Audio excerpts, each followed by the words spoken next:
Hello everybody, it is Frank the Tank and welcome to the Bowling by Jason Belmonte Champions League 2021 Grand Finale. That is right, the time is officially upon us. We are finally going to get to see this match. We are going to see who is going to be the one to win it all. Who is going to be the champion? Who is going to take home that ever so prestigious Black Belmonte spare ball? Oh my goodness.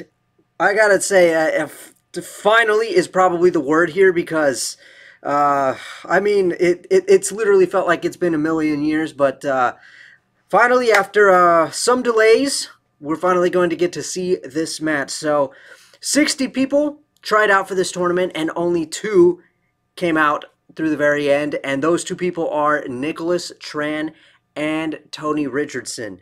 So, N.Tran, he participated in last year's tournament, and unfortunately, he fell short. He ended up going up against Seth Freeze in the quarterfinal, and unfortunately, he fell, and he got eliminated. And I guess you could say he's got his redemption now because he participated in this tournament, and would you know it, he ended up getting Seth Freeze in the semifinal round of this tournament, and he got his revenge, and now... He's here in the final, about to face the defending champion, T.Richardson. And yes, Tony's back. He's still alive. He's still going strong. And he is literally so close to defending that title. So, I don't know. We're gonna see. Is Tony going to successfully defend the title? Is he going to go 2-0? Will he become a 2-time champion? Or will Nicholas be the guy to somehow just pull off the ultimate surprise? We're going to find that out right here, right now. Okay, here we go. Starting off match number 1. So for those of you who don't know, allow me to bring you up to speed here as Tony starts things off with a very nice strike. So the way this works is it's exactly like it was last year. It's best out of 7 matches. So they're going to be playing on 7 of the landmark patterns: Statue of Liberty, Chichen Itza, Tower of Pisa, Taj Mahal, Sphinx, Red Square. I think Eiffel Tower. I don't know if I mentioned that one, but yeah, 7 games is what they're going to be doing. Quite the gauntlet, I would say. And yeah, one way or the other, somebody's gonna get the win here. Whoever gets the most is going to have that title and is going to take home the Belmo spare ball.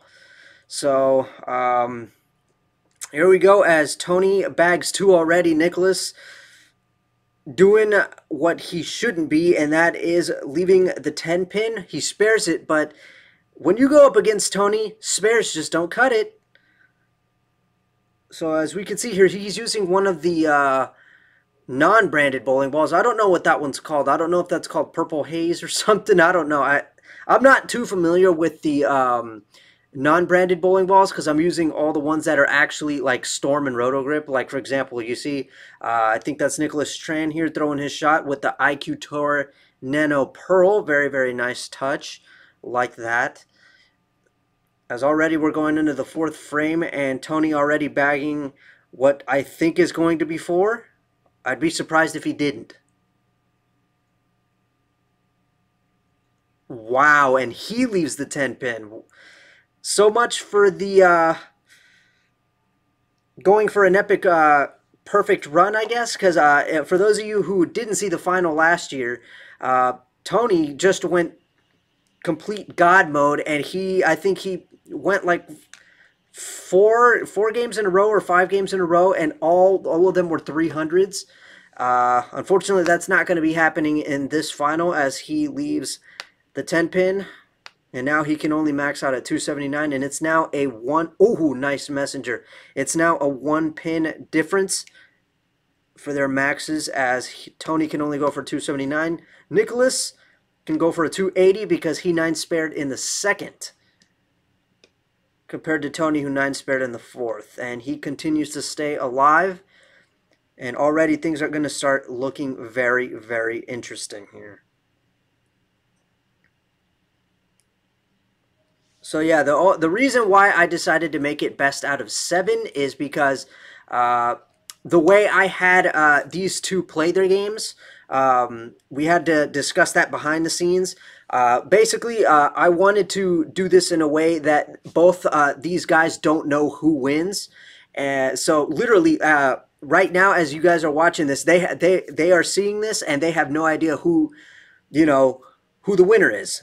So everybody's basically guessing at this point.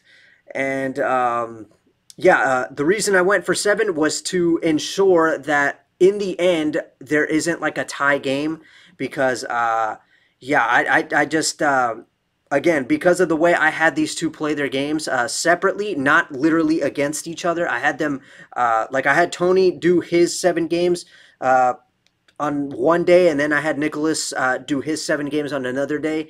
So yeah, that's the reason why I went for a best out of 7 to ensure that a tie game doesn't happen in the end because unfortunately I just can't afford to have that happen. The way I had these two guys play their games, it's just not possible.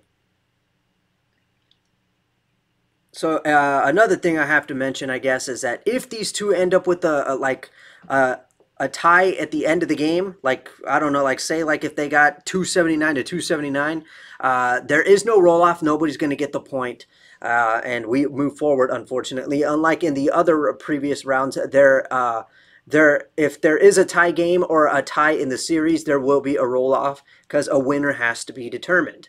But I got to tell you, this is getting really interesting. It's down to the wire as we go to the 10th frame, and it is still the same scores. Nothing has changed. No ball changes have been made either. No adjustments made either. The only thing Tony can do right now is just strike out in the 10th and hope. He's really got to make Nicholas work for that win. This is going to be quite surprising to see because literally throughout this tournament, Tony did not lose. I mean, the toughest opponent he had so far, I believe, is Stephen Harrison. I mean, if you guys didn't see that match, you need to go and watch it. They literally went deep into the sudden death roll-off. It was the craziest, most longest thing I've ever seen. But even after that crazy epic battle, Tony still ended up the victor. And would you believe it? Look at that. 280 to 279. Nicholas Tran takes the first point in game 1. There it is. 1-0 to Nicholas. This thing is getting interesting because Tony normally does not lose. And he's losing right now. He's actually trailing. Let that sink in for a moment. Tony is actually losing. He's actually trailing. But let's not get too ahead of ourselves because who knows? Maybe Tony might be like baiting Nicholas into thinking, hey, I got this. And he's probably, he's probably going to like pull something out of that, like some ultimate surprise. I feel like he's giving us some kind of false hope or something. But as we move to Tower of Pisa, game number 2 out of 7, Nicholas continues. And he is like literally not slipping whatsoever. Could we have underestimated Nicholas Tran?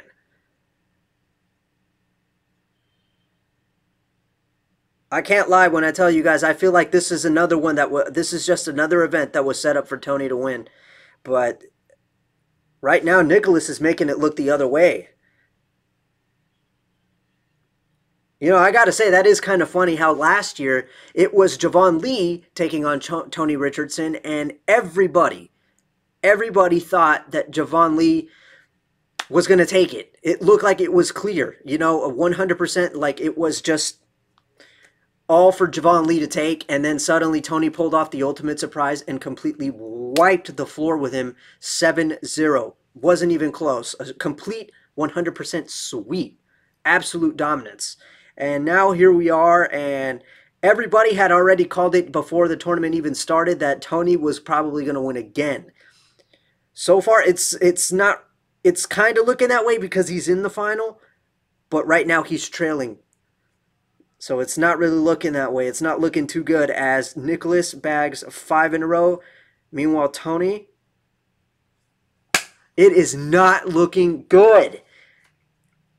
Leaves the 10 pin. The shot was good, but unfortunately, the pins decided to cheat him there. This is unbelievable. This is actually happening. Oh, and he leaves the 10 pin. Gives it right back to him. Now we've got a tie game here. Could this end in a tie? That's the interesting thing here.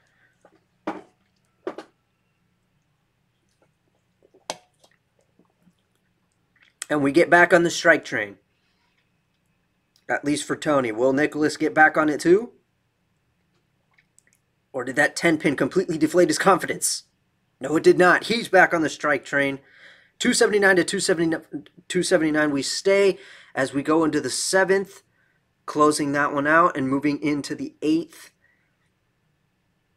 No adjustments. I think they're both using the same ball. Tony's using a face. Yes, they are. They're both using the face too. They both seem to be doing very nicely with it. I feel like somebody's going to crack right here. Somebody is going to crack under the pressure.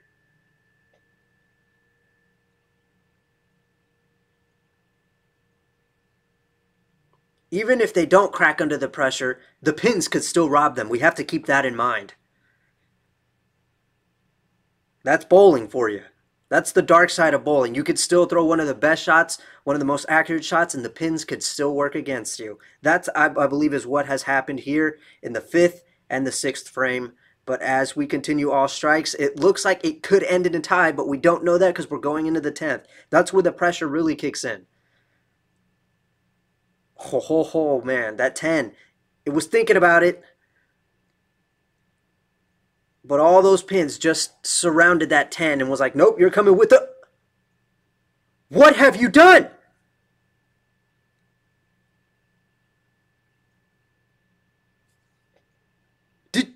Why did you throw that in the gutter? Oh, no. He just gave Tony the point.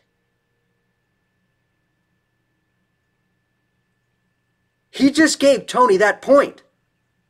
What was with that gutter ball? Did you sneeze?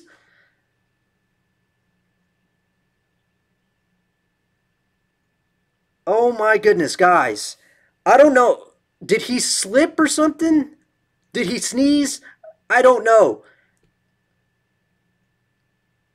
Did he belch? He just gifted Tony that point. Nicholas, you big freaking idiot. That would have been 2-0 for you. That would have been a very, very comfortable lead, and it's gone because we are now leveled.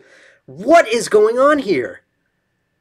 As we move into game 3, and Tony splits, giving Nicholas the very early opportunity here to take the lead.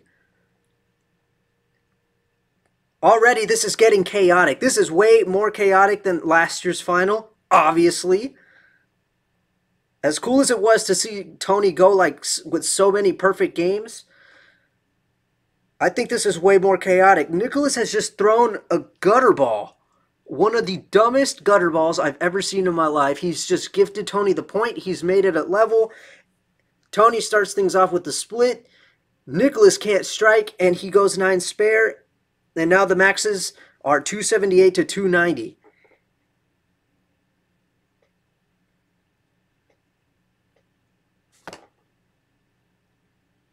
What the hell? Oh, Nicholas, what have you done? That could have been 2-0. You better pray to God that that does not come back to haunt you.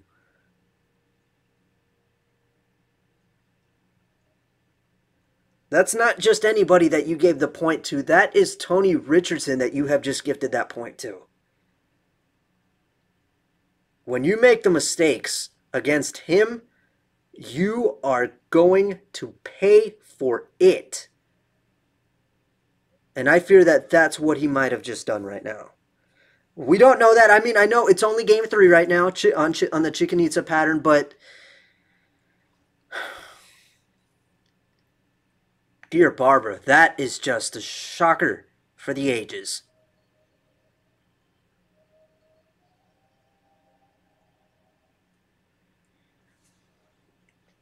All right, well, I mean, as we move forward here into the 5th, Tony bags 4, while Nicholas is looking to do the same, continuing with the phase 2, while Tony goes back to his good old reliable non-branded ball. I don't know if that's Purple Violet or whatever you call that.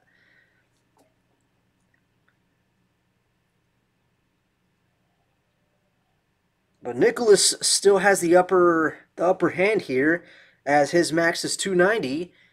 Tony, having opened or split and then opened, can only max 278. Oh, but you better not do that again or it's over. Over before it has even ended. I cannot stop thinking about that.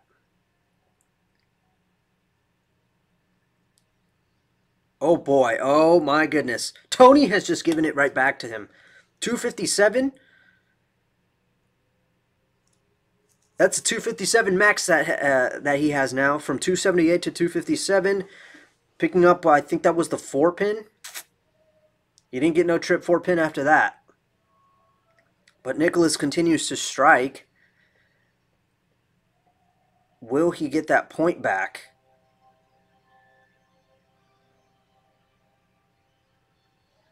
It's looking very likely like it could be 2-1 here. But I don't know that yet because anything can happen. All it takes is one mistake.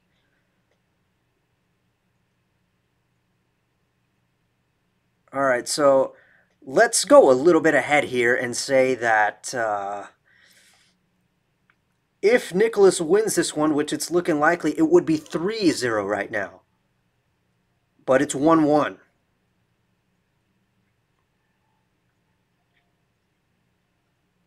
And the split in the 9th.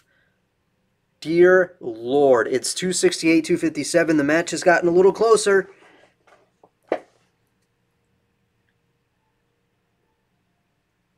He can't make it. Oh boy. And now the max possible is 1 pin difference in Tony's favor. My goodness! What is going on? Lucky, very, very lucky. That went a little high. Light hit. Some pins were thinking about standing, but they didn't. 2 for 2 in the 10th. One more. 9 to tie. A strike for the win. And Tony leads this series. It's coming back to get Nicholas. That gutter ball in the second game is coming back to get him now. Alright, so now that we know that this has happened, it would technically have been 2-1. But instead, it's 2-1 in Tony's favor. That is one crazy switcheroo right there. Leaves the 9. What does it matter? 255 to 257. Very close, but ouch! Ouch! There you go. 2-1 on the series. But no worries. It's still a little early. I mean, we're still what? Halfway? Less than halfway? As we begin on the Taj Mahal pattern, I expect no less than 300 here, as Taj Mahal is such an easy pattern. Sticking with his old reliable is T.Richardson. Meanwhile, I don't know what I saw N.Tran using. We're going to find out right now. And he's sticking with the phase 2 as well. But I expect nothing but 300s here.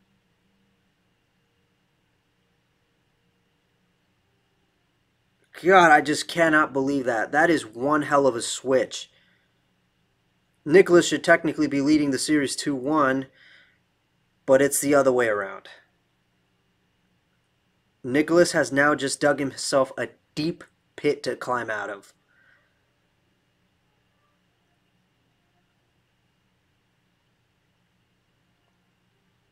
And because they're bowling on this Taj Mahal pattern, I know it's too early to guess, but I don't see anybody getting a point here because, like I said, this pattern is so easy, I expect nothing but 300s from these two gentlemen.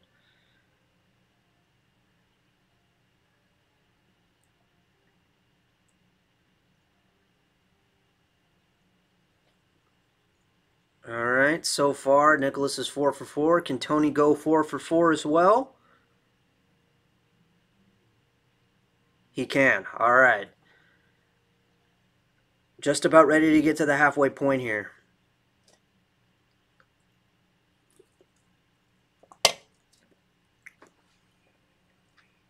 Oh, that has got to hurt.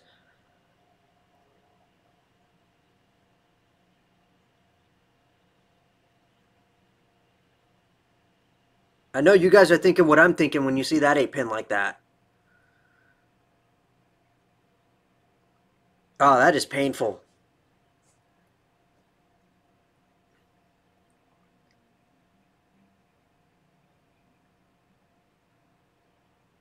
This is not looking good for Nicholas because Tony is still going perfect through 6. And like I said, this is Taj Mahal. I'll bet you anything Tony will get the 300. May as well just give him that point now. Perfect through 6. That was just unlucky, though. I mean, it was a really good pocket hit, and he left the 8.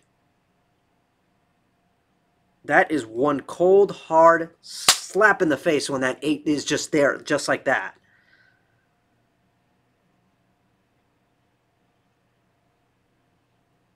It's all he can do.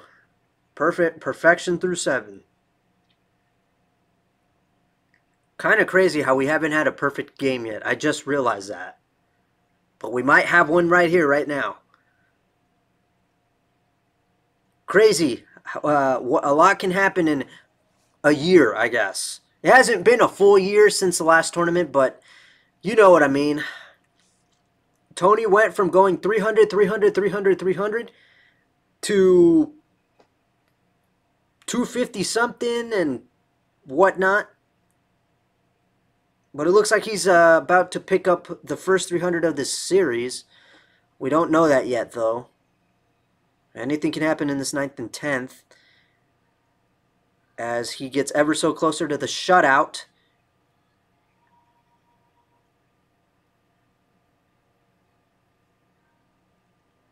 He cannot miss. Meanwhile, Nicholas, all he can do is just strike out and hope.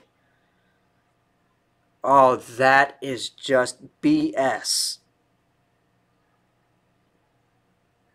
That is so unlucky.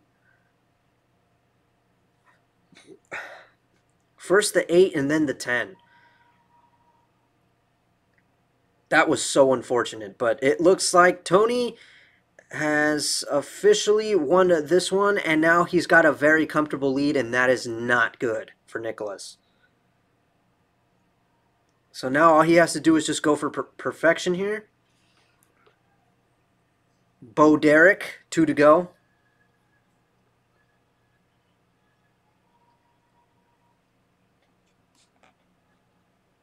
All right, 11 in a row. One more to go for the perfect game. For the first perfect game of this 7-game series. And there it is, 300 game for Tony Richardson. The first one of this 7-game series. While Nicholas just suffering a bunch of unfortunate setbacks. And now may you look at the score. 3-1. This is not looking good. So now he is in the fight for his life, is he, Nicholas? If he wants to win this thing, he's going to have to win on Eiffel. He's going to have to win on Sphinx. He's going to have to pull off the ultimate comeback. He's going to have to win the next 3 games.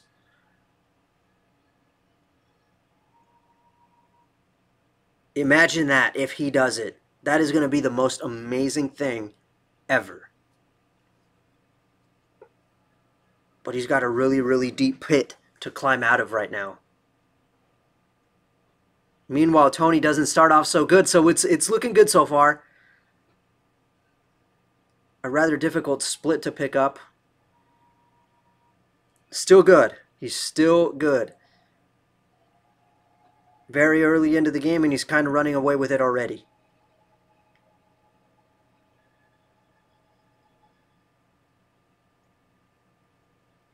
All right, he's been using the same ball for most of these patterns now. The only one that he didn't use that ball was, let's see, the only time he didn't use that ball, I can't remember already. I don't know if it was Tower of Pisa or Chichen Itza, but I know at one point he picked up the phase 2. Meanwhile, I believe Nicholas is still continuing with the phase 2. Meanwhile, oh man, the 7-10 doesn't make it. Shoot, that's bad, because now Tony's max is higher than Nicholas's, 266 to 279. Handing it right back to Tony, doesn't he? Let's all give credit to Nicholas, though. I mean, he's not getting, like, completely sweeped here, like what happened last year. He at least managed to pick up a point. Got to give him credit for that, at least. I feel like by doing that, Nicholas has awoken the beast, because Tony just well, I will say that was lucky that Nicholas just, like, threw that gutter and gave him the point, but oh my goodness.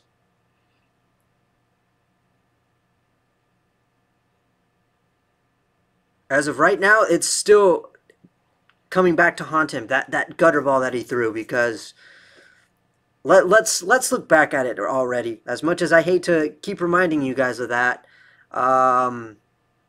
leaves the 7. Tony hands the lead right back to Nicholas. Things are getting interesting here. But, okay, so he would have gotten 2. I think we would have been tied. I think we would be at a tie game right now, had he not thrown that gutter ball.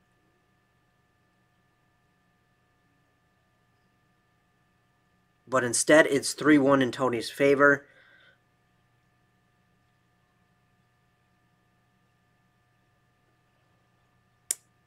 But it's looking good for Nicholas. All he has to do is keep striking. Late tap on the 10. I saw that. That 6 just spun like a spinning top into the freaking gutter and knocked over that 10.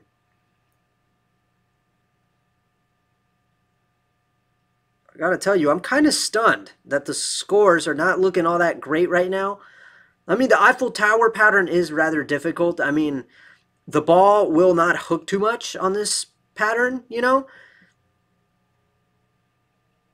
It makes it hold in a way that, like, it's just difficult to get to the pocket.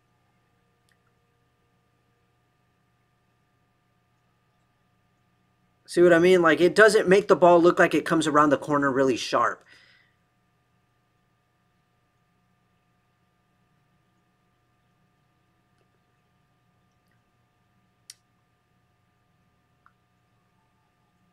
But if I had to say, like, the Statue of Liberty pattern has way more hold in comparison to this Eiffel Tower pattern.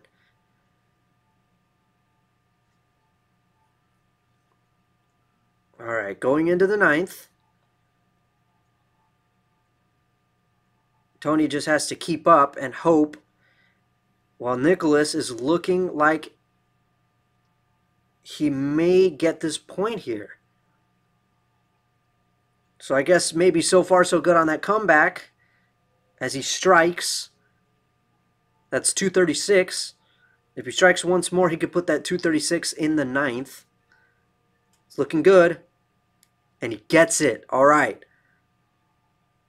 So he just needs a very, very low count, just a couple pins, and he gets the shutout. He got it. He got it. Okay, so far so good on that comeback. He's got the point. So no matter what Tony does here, it doesn't matter. So that's 2-3 on the series.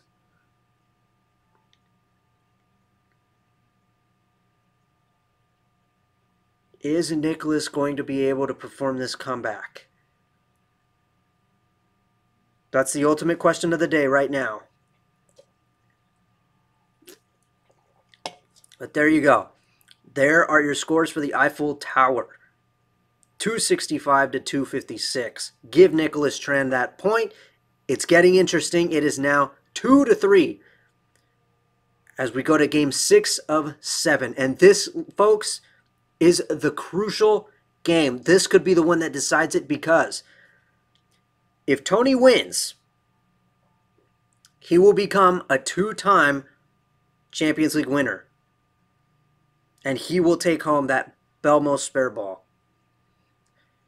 But if Nicholas Tran can win this match, he will be at level with Tony, and the red square pattern will be the one that decides it.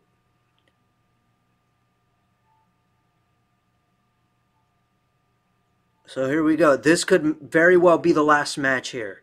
The one that decides who wins. If Nicholas loses, Tony wins this whole thing. But if Tony loses, Nicholas still has a chance. And it's not looking good. I don't know Tony well enough, but I do know that he can strike very, very good on this Sphinx pattern. In fact, he can do perfect games on this pattern like it's nothing. Got a very lucky hit there.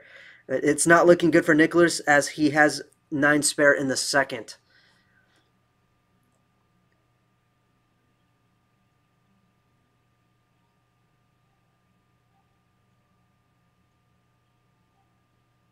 Oh no. Things go from bad to worse. That is not what you want to be doing. Not now. Oh, that is horrible.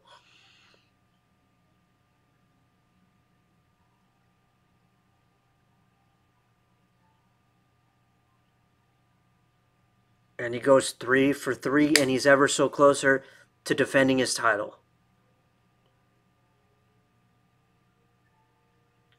Tony, you are 7 frames, well, less than 7 frames away from defending your title. And it's looking very likely that it will happen, because a 9 spare in the second and a split in the third. And he bags 4.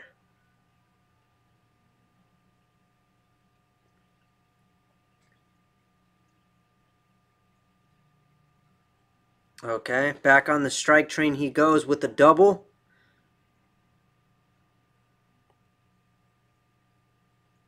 Tony looking to go from a Hambo to a Yahtzee. And he does. Oh, God.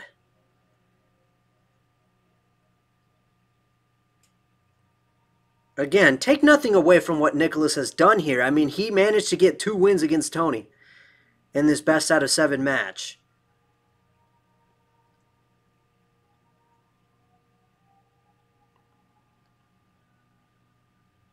Well, he can proudly say that he can put himself up there with Stephen Harrison as being the only 2 guys that actually came this close to putting Tony down.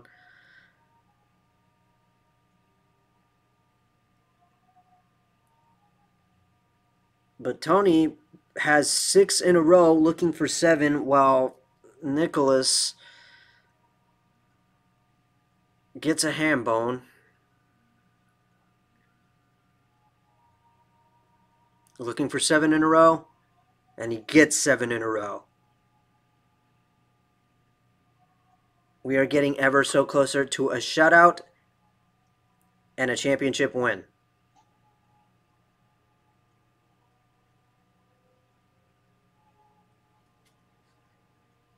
5 in a row for Nicholas. He can put 180 in the 6th right now and continue to add to it. Oh my goodness. That's 210 already. He's getting ever so closer to Nicholas's max at 256. Anything less than a strike will make things worse.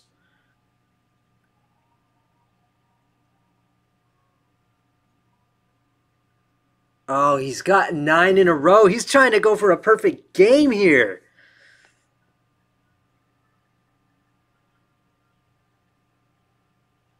Okay, so let's do the math here. As Nicholas closes out the 10th frame, late hit on the 7th. So he's got, with those 2 strikes, in the 8th and 9th, that's 240. So all he needs is count, and it's over. There's nothing Nicholas can do. That gutter ball has cost him. That gutter ball has just cost him the championship. There it is. Ladies and gentlemen, let's just wait for a second and see if he'll finish with perfection. I couldn't think of a better way for him to finish. Can he do it? There it is. Perfection. Tony Richardson, congratulations. You have successfully defended your title. You are a 2-time Bowling by Jason Belmonte Champions League winner. Look at that. 4-2. Even if Nicholas, let's see what happened with Red Square. Let's look at those results. What happened? N.Tran got a perfect game while Richardson got a 279. That doesn't matter because there's no more games to play. The final score is 3-4. Ladies and gentlemen, there you go. Tony Richardson has done it again. He could not be dethroned. Nicholas had it, but that gutter ball ruined it all. Oh, the horror, the tragedy, the heartbreak. But you know what? Take nothing away from what Nicholas has done, regardless, because he made it to the final compared to what he did last year.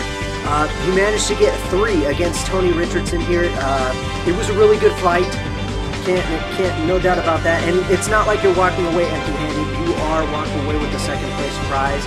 But moreover, Tony Richardson, congratulations. You are a 2-time Bowling by Jason Belmonte Champions League winner. Still alive and well. And you are walking away with the probably one of the best prizes I could ever give, something that somebody would dream of getting for free. You are getting the Overseas Black Belmonte spare ball, brand new, undrilled. Unreal.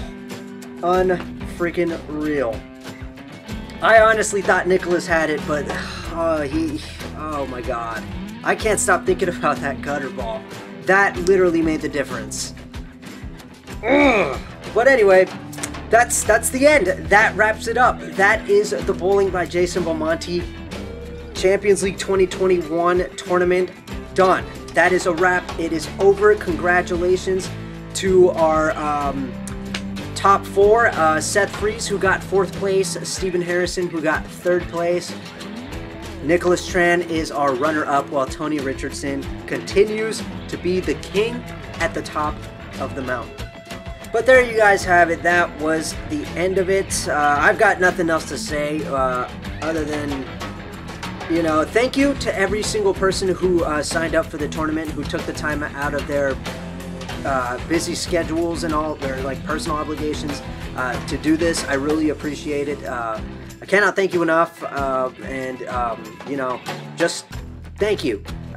You know, it was this is honestly a lot of fun, and I really do hope that I get to do one of these again, because I don't know what it is for me, but I do get a lot of a really big kick out of, you know, making these tournaments and, you know, just putting things like this together. But anyway, that is the end of that. That was the Bowling by Jason Belmonte Champions League 2021.